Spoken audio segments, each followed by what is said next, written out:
بسم اللہ الرحمن الرحیم۔ ناظرین کرام، خلافت راشدہ میں سے خلیفہ دوم حضرت عمر فاروق رضی اللہ تعالی عنہ کے بارے میں چند گزارشات پیش خدمت ہیں کہ حضرت عمر فاروق رضی اللہ تعالی عنہ کو بطور خلیفہ حضرت ابوبکر صدیق رضی اللہ تعالیٰ عنہ نے نامینیٹ کیا، اور جب آپ خلیفہ ہوئے تو کم و بیش 10 سال تک آپ نے امت مسلمہ کی قیادت فرمائی۔ اور یہی وہ عہد ہے کہ جب اسلامی فوج، اسلام کا پیغام، اسلامی تہذیب، اسلامی تمدن اور اسلام کی اقدار اس وقت کی معلوم دنیا کے ہر بر اعظم میں پہنچی۔ حضرت عمر کے زمانے میں معلوم دنیا 3 بر اعظموں پر مشتمل سمجھی جاتی تھی: بر اعظم افریقہ، بر اعظم ایشیا اور بر اعظم یورپ۔ اور فتوحات ہوئیں، مسلمانوں کے قدموں کو ہر جگہ کامیابیوں نے چوما۔ لہٰذا اسلام پر چلنے والے جتنے مورخین ہیں، منصف مزاج مورخین، وہ آج بھی حضرت عمر فاروق رضی اللہ تعالیٰ عنہ کی شخصیت کے اخلاقی پہلو، تعلق باللہ، ان کی صحابیت اور قرآن فہمی کے معاملے میں ان کی امتیازی جو اہمیت ہے اس پر بات کرتے ہیں۔ کم و بیش 26 قرآن کے مقامات گنوائے گئے ہیں جن کے بارے میں مفسرین کا کہنا ہے کہ حضرت عمر فاروق رضی اللہ تعالیٰ عنہ نے عہد نبوی میں ایک رائے دی کہ یا رسول اللہ صلی اللہ علیہ وسلم ایسے ہونا چاہیے، تو اللہ پاک نے حضرت عمر فاروق کی رائے کی تائید میں آیت نازل کر دی، 26 مقامات۔ اس لحاظ سے اپنی وزڈم میں اور اپنی ذہانت میں اور اپنی بصیرت، حکمت اور دانائی میں حضرت عمر فاروق اپنی مثال آپ ہیں۔ لیکن یہ ایک عجیب بات ہے کہ آج کے مسلمان اہل دانش اور مفکرین کے سامنے بات کی جائے کہ حضرت عمر فاروق کے دور میں ہمارا تمدن اور ہماری مادی زندگی اس مقام پر تھی، تو وہ اسے تو مان لیتے ہیں،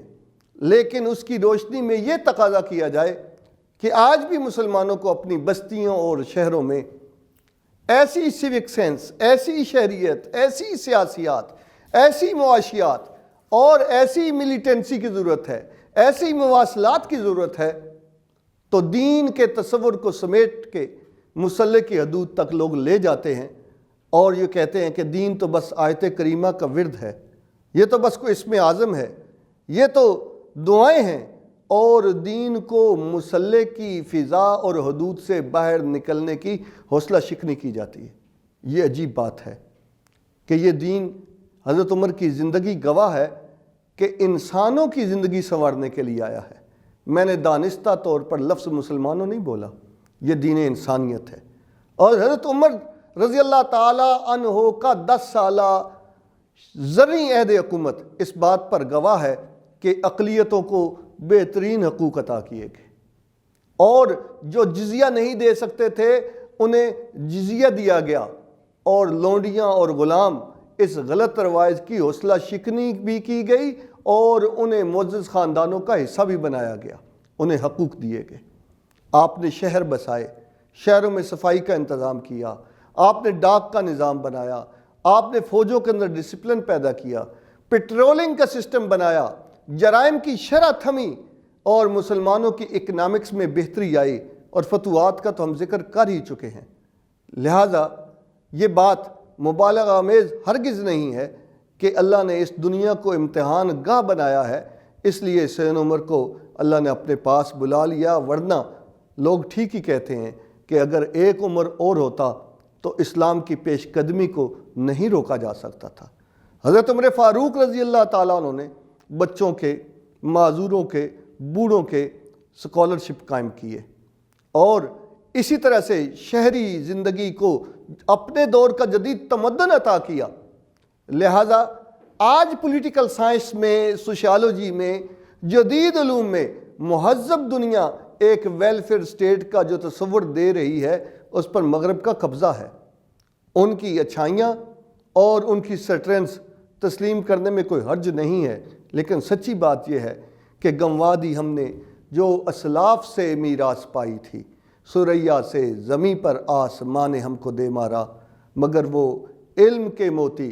کتابیں اپنے آبا کی، جو دیکھیں ان کو یورپ میں تو دل ہوتا ہے سی پارا۔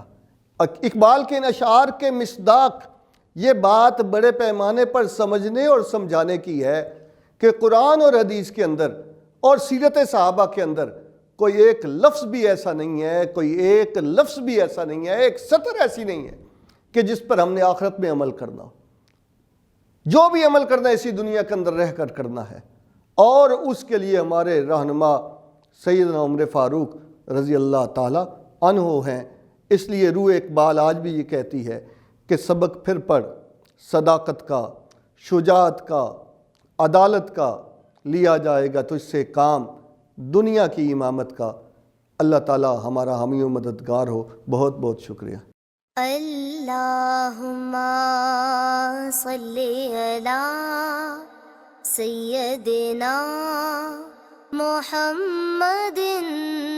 وعلی آلہ وصحبہ وسلم۔ اللہم صلی علی سیدنا محمد